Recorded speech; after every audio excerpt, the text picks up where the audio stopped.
Masi, who is provost at McGill University, is going to be talking on the topic Facing the Challenge, University in the Digital Age. Dr. Masi.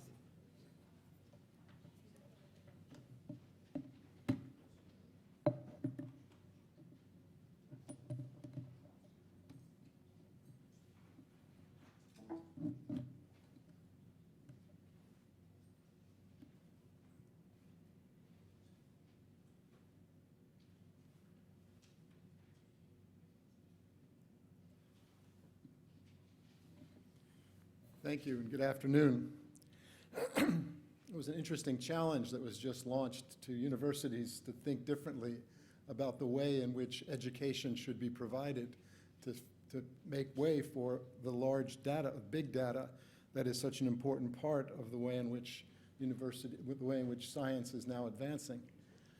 Universities in North America are facing several really important challenges.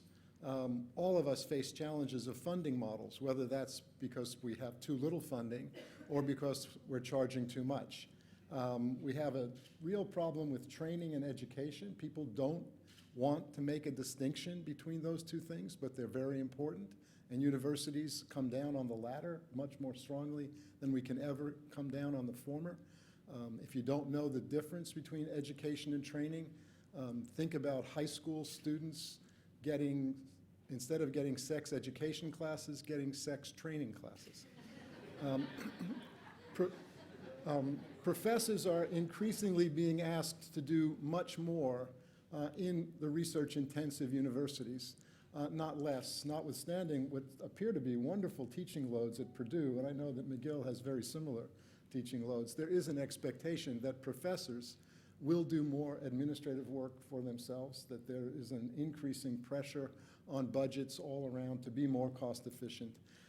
And also, we have, over the years, acquired an enormously large administrative apparatus at universities that have Byzantine rules that need to be changed in order to facilitate the kinds of things that we've heard all day today about the importance of the nature of the scientific discoveries that are being made, the interdisciplinary way in which they have to be addressed, and the nature of the education we have to provide for students in the future.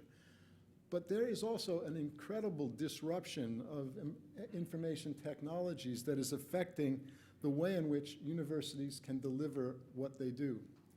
The foundations have been eroded at most universities because students are coming to universities much more prepared in terms of what people call digital natives, the digital generation, born digital.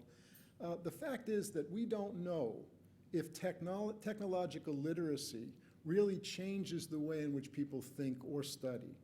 But we do know that it is affecting their expectations about what's going to happen. And if people think things are real, they have real consequences. And universities have not prepared themselves well for the arrival on their campuses of this digital and very exigent generation. Students of this generation have been engaged with information technologies. They might not be technologically literate, but they know how to use certain things, and that creates expectations that universities have to respond to. A second component, big data alone generates enormous amounts of information deep down into a given discipline. And we've heard that in order to analyze it, we have to cut across those disciplines. It's the difference between being skilled like a T or being skilled like an I, right? It's really important to think about how to cut across. But students today are not prepared to handle the mind-boggling amounts of information that are available to them broadly, and they're not getting appropriate training about how to do it in depth. So we have serious problems with regard to a readily accessible internet with ubiquitous information available anytime, any place, virtually on any device, but which is not really hierarchicalized in the way in which we think at universities it should be. There is a hierarchy of information. There is a method for discovering or approaching, asking ourselves how to approach the truth. But we do think that it's a method, and we have to teach our students that method in a different way. And students today, do they really know how to retrieve accurate and high-value information from this vast store of information. The fact is that we at universities have to begin to respect the professions that work alongside of professors. We have to understand that professors need librarians, they need pedagogues, and they need technicians to help them design their courses better. And in order to do that, professors themselves have to become fluent in these new technologies. Universities also face, for the most part, very poorly planned physical spaces for incorporating much of the technology.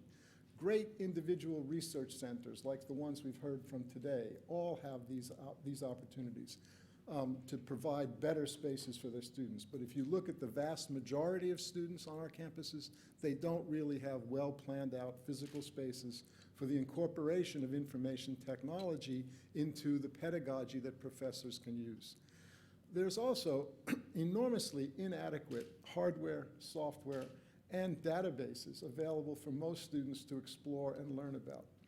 My first, as you can tell, I'm an American. I was actually, even though I'm teaching for 35 years in Canada, I first got interested in computers as an undergraduate when I asked a simple question from a census. I'm a demographer by training, and the question was, do men who marry women with more education than themselves do better on average than men with the same education who marry women with less education than themselves? And I had no easy way to answer that question because we were still programming with punch cards. I had to learn how to program in Fortran and answer the question, and they do better. So I've continued to look for women who are more educated than I am. And as was an avocation for me to be interested in computers and information technology, but about a dozen years ago, my university asked me to take on the role of being the vice president for information systems and technology. And I was convinced that these three things were the key to understanding it. If I had good hardware and good software, and we had good data, then those three things would be the pillar of information. But I'm an administrator at a university, and I quickly found out that the three pillars of information at a university in administration are rumor, gossip, and innuendo, and that's how we kind of move ahead. But our traditional classrooms do not incorporate the information appropriately enough for students to truly get the education that they expect, and I think that they deserve. There's been a big change recently in the last 8 years, thinking about delivery mechanisms for courses that we teach.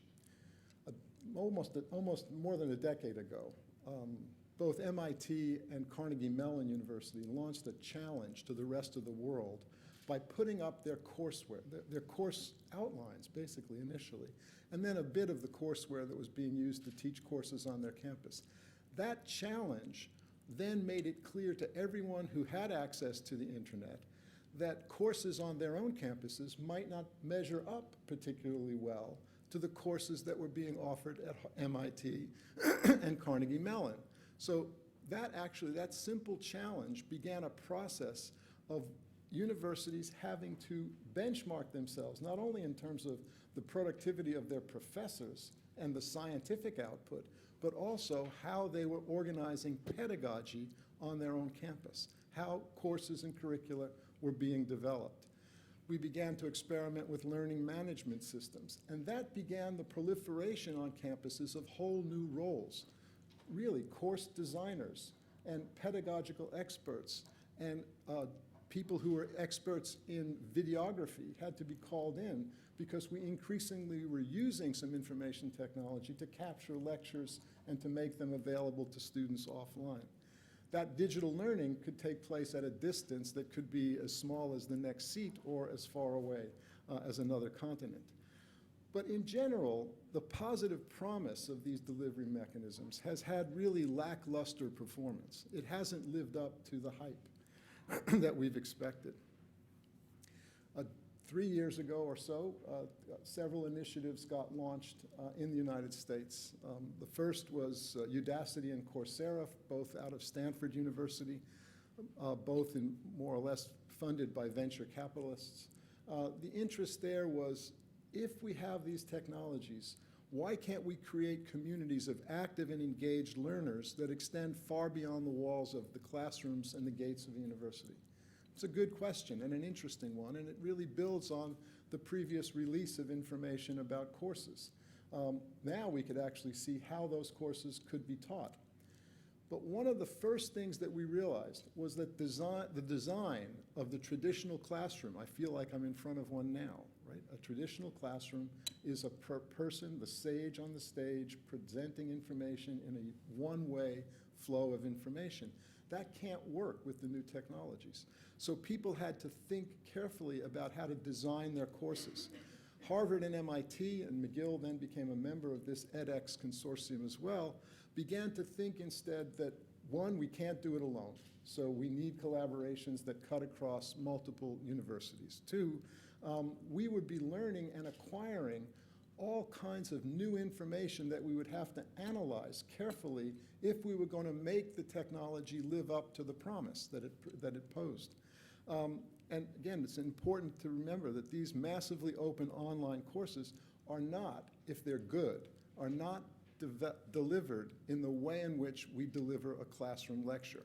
They're broken up into small segments, and they have to embed within them some integrated active learning exercises and a personalization that requires artificial intelligence algorithms to do it properly. When I first got my university convinced that we should join the edX consortium, I took a statistics class from a competitor and began to look at it. And there was, after 10 minutes, a segment in which we had to take a quiz. And so I think it was purposefully, I got the answer wrong. And then I was able to repeat the lesson. And then I realized if I got the answer wrong a second time, it would actually take me to a different place. And it kept doing that 5 or 6 times before I realized that they were trying to embed within the course an algorithm that would try to teach me why I got the answer wrong. So these massively open online courses actually contained an element of what we're now calling SPOCs, right? Small personalized online courses. They have artificial intelligence algorithms built into them. They're not all very good, but nonetheless, the attempts are there, and the computer scientists are doing an increasingly better job at helping us to learn about how these digital technologies and potentially MOOCs themselves, these massively open online courses, do represent a challenge to our traditional notions about higher education. These MOOCs, done in the consortium edX, but also the original work done at Coursera, are really university-level courses, but at an incredible economies of scale. The circuits course from MIT was delivered to 120,000 people in over 110 different countries around the world. And about 7,000 of those people actually finished the course, took exams, and got a certificate. That 7,000 is 10 years worth of a professor's lecturing at MIT or more in two semesters a year for a decade. That's the number of students that they reached. They reach an enormous number, so the dropout rate is incredible, right? Finished 7,000 finished, 110,000 or so started. But it nonetheless is indicative of the reach that these things have. All the material that was taught in these courses had to be repackaged. It couldn't be delivered in the way in which we traditionally do it. So again, we needed these other experts. And a third thing they learned was that students actually do learn from each other using the social media that have to be embedded in these learning management systems. And it also required students to be motivated. Those who finished were motivated. They wanted to assess themselves. There were artificial intelligence algorithms. And then we designed third-party testing procedures to try to bring this back. These represent an erosion of what may be the traditional institutions, universities, monopoly on issuing credentials. If they figure out a marketable way to do this, they will represent a credible threat to universities. And again, it's a simple question. If students anywhere can take a 4-credit course designed and taught by an Ivy League superstar online for a fraction of the equivalence cost at a local institution, does this not create a whole new economic logic and herald the emergence of a vastly altered competitive landscape? And will participation in the right MOOCs provide credentials that will eventually be accepted by employers as the equivalent to a diploma, a certificate, or even a degree offered by universities? These are questions that university administrators grapple with because this technology is truly disruptive. It is changing what we do on campus, but it is also opening us up to new and interesting, and I think very important challenges. The challenges that we have to face, however, should make us better and not make us frightened. I think that we have learned that the enthusiastic response that some people had to MOOCs has been tempered over the last couple of years. The original two companies, Coursera and Udacity, have moved toward training. They've moved toward personalization of what they're offering to specific industrial partners and trying to do that in a different way.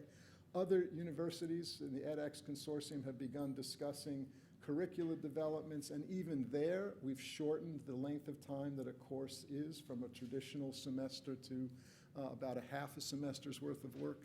So the model is changing. But the one thing that we did learn from this is professors who teach these courses change their opinion about pedagogy. For 10 years as the provost of McGill, 8 of the 10 years I've spent, the only thing that provosts ever spoke about when we got together was research. It was how are we going to get a really great center for data acquisition? How are we, at McGill, we participated in a data acquisition project at CERN for throwing out the data that couldn't possibly be used, right? So the computer array at CERN that was used for the discovery of the Higgs boson, Fabiola Gianotti worked with professors from McGill to design that part of a data acquisition system that would, and most of it is throwing data out that you can't possibly analyze. So we understood that these research activities were extremely important. But in the last 2 years, we've begun to think about a core mission for universities, which is the education of large numbers of students, and not only focusing on our superstar professors, who in most cases actually turn out to be our best teachers as well. But it is really an important distinction that these MOOCs may represent a future threat to universities, but face-to-face contact is still one of the most essential parts of educating people who do science. You're not going to learn laboratory science by standing or sitting in front of a computer screen. You can learn something about it, but you're going to need to see people doing it. This is truly, there's an interesting set of questions that have come up about how disruptive these MOOCs have been for the academic profession. What's the true quality control? One of the reasons that my university, McGill in Montreal, joined the edX consortium was that it was a group of similarly like-minded research-intensive universities that were doing it. And we thought that was a good way of at least approximating some quality control. But you have to be careful that this is truly teaching and information delivery and not just edutainment, right? It's not just a way of keeping people entertained. The average age of people who take MOOCs is advanced. The average educational qualifications that they have are usually above a bachelor's degree already. And they tend to be people who are curious and interested and may otherwise have been reading books. And now they're doing these courses. There is also the possibility that this could exacerbate a problem on campuses that have been defined as contingent academic employment, that there'll be more and more people who'll be subsidiary to the actual professor teaching the course, but we need a lot of new professions to do it. We've heard some talk about intellectual property rights. That's still here. If a professor designs a course with an enormous amount of digital content and then goes to another university, who owns the intellectual property rights to the delivery of that course? Right? How do you decide on that? What about the material that's normally displayed? Many professors never think about it. They present a lecture, and because they believe that intellectual property rights cover education for reasonable use of material that is otherwise copyrighted, they put it up on their webpage. They put it into the learning management system. When we taught our first MOOC at McGill, it only reached 35,000 students, but in 100 countries around the world, and we realized we didn't have the digital rights to a lot of the things that we were putting up. So our legal firm, the lawyers got involved, the librarians got involved, and we had to protect those copyrights. And it takes a lot of time to develop a MOOC. So how are we going to protect professors' research time if they're also developing these new courses? There was a question about how many of these courses then would actually be needed, particularly at the introductory level. If you have a really good circuits course taught by someone from MIT, does a lesser university need to teach that course? There are fundamental educational questions that this technology poses for universities. The MOOCs are sophisticated and they're proliferating, and their adoption has in fact been increasing over time. What's the implication of this for the residential university experience and for networking? Are MOOCs, are the people who are converted to MOOCs correct in asserting that this model will lower costs? What we know now is it costs a lot more to design, deliver, and assess a massively open online course than it does to have a large lecture class. A lot more. But you're reaching a lot more students, and if you have a way of translating that into a business plan, there might be some way of actually reducing costs. And it also forces professors to think differently about how they're using technology in the courses they teach on campuses. The first course we offered at McGill was on the chemistry of food. And one of the things that these professors, the three of them who were teaching it, learned is, even though they had won awards on our campus and in Canada for their teaching, they finished one MOOC and they came back and said, we've got it all wrong. We have to MOOCify, if that's a word, our on-campus delivery, because the students who we saw learning from each other through the peer assessments that are part of the MOOC experience were truly innovative in their approach to the problems and asked really great questions, and students really can learn from each other and use social media to a good effect. At McGill, we've tried to develop an innovative learning environment based on 4 things.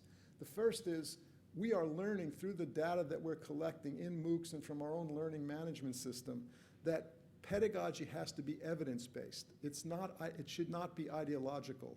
In most research universities, large classes are not going away.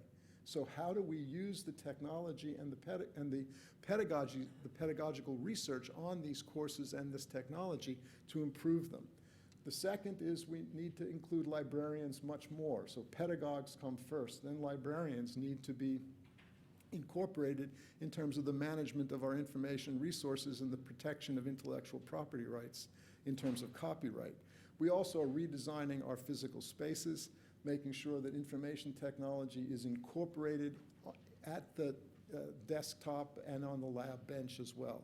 Finally, we want to make sure that we have good technologists helping to develop these things. The last thing is the analytics. We heard a lot about how important analytics are to the Jet Propulsion Lab, but they're important to universities as well. We need appropriate, accurate, and timely data on how students are learning in this digital sphere. And we need good guidelines for helping our professors and mapping curricular capabilities. I'd like to point out to people in my own university that the plural of anecdote is not data, so that we can't just keep on accumulating stories. We actually need some compelling information for the time ahead. Finally, I want to just come to the implications of this with regard to worries. I do worry about the way in which this information technology is transforming the experiences that students have on our campuses and how it will transform our future. But I also have come to appreciate that this disruption has enormous potential for reinvigorating the educational and teaching component of a professorial job. So in conclusion, research universities, which are the engines of innovation and enhancers of competitive advantage and the guardians of a nation's culture and intellectual life, need to come to grips with the disruption that is represented by these information technologies. Thank you.